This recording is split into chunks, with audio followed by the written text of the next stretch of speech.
আমি তেনেকুৱা অক্ষণো ৰাখিছোঁ। এইটো আমাৰ আজু ককা জানকীনাথ মুখাৰ্জী 1863 চনত এই পূজা ভাগৰ দায়িত্ব লৈছিলে। পূজা ভাগ অবিভক্ত দলং জিলাত প্ৰথম পূজা, আৰু এই পৰম্পৰা এতিয়াও আমাৰ চলি আছে। আমাৰ শাক্তিক মতে পূজা হয়। বলি বিধান আগতে আছিলে, কিন্তু আমাৰ ককা 1922 চনত এই বলি বিধানটো তেওঁ মানে দুখ পাইছিলে, মৌ বলিটো দিয়াটো। তেতিয়া ককাই প্ৰিয়নাথ মুখাৰ্জীয়ে এই বলি বিধানটো মানে এটা সাংকেতিকভাৱে বলি বিধান হয় আমাৰ, যেনেকুৱা কোমোৰা বলি হয় হয় হয় হয়। আৰু ইয়াত আপোনালোকৰ পূজাৰীও কিন্তু আমাৰ পূজাৰীও তাৎপৰ্যপূৰ্ণ বিষয়।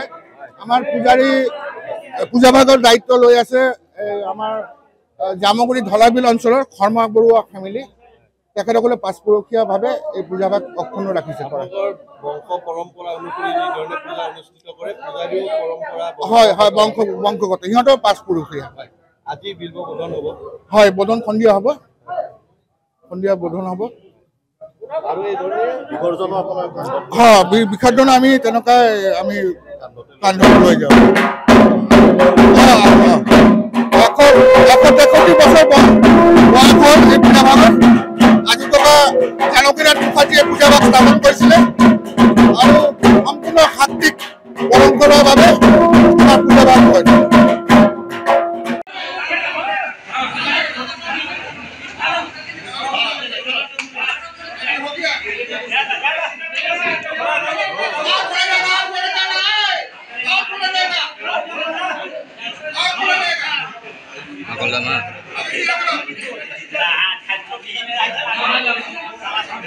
আগলা